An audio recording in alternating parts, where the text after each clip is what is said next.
Century from century, there have always been standards that have existed. Now, beauty is one of these standards, and beauty is subjective. Now, standards are constantly changing, but ask yourself, are these standards good? Now, imagine you're in a classroom and a teacher is talking to you, teaching about a lesson, and all you hear is blah, blah, blah. Information going out from one ear to the other. And all you can do is glance up at the clock constantly, back and forth, back and forth. You think maybe 30 minutes have passed. It's been 10 seconds. Now, things like this, being forced to say somewhere that you don't want to be, of course, it's not good because you don't want to be there. And don't get me wrong, I love learning, and I think learning is really important. But what does learning turn into when you're forced to be there?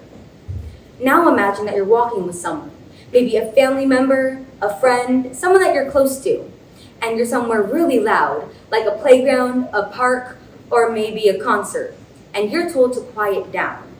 Not because everybody around you is quiet, but because you're you. Now, I'm not talking about going to a court or a library where you're quiet out of respect. I'm talking about when there's no need for the conformity. Now, the National Library of Medicine even says that beauty standards are a social construct, and they're formed by social, individual factors and cultural norms that have been shown all throughout history. And of course, we are affected by it. We're affected by how other people see it, their opinions of us, and our own opinions of us. Now, that's not always positive. Being seen in certain lights can make you feel like you're less than, and that's not a good thing. It can make you feel like you're being forced into a box, or you have to wear a mask that can crumble at any moment. And that makes you feel like you're not good enough. Now, what if these standards are physical? Say everybody's dyeing their hair neon pink. So you have to go to a salon and you have to dye your hair neon pink because that's what everybody is doing. Okay, but that's so out of trend now. You can't do that. The new thing now is to get neon green socks. So you're gonna go to a store and you're gonna buy some neon green socks because that's what everybody is doing. But what if you don't want to wear neon green socks?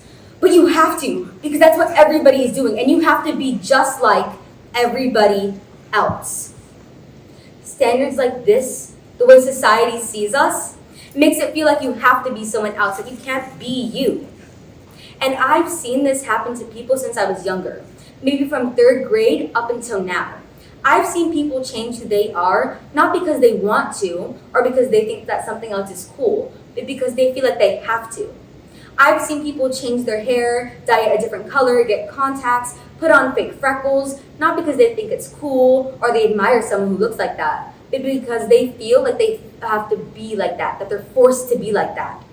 And that's not a good thing. It makes them feel like they're porcelain, like a doll, that they have to dress up a certain way. Now, not all standards are bad. Of course, you can set goals for yourself.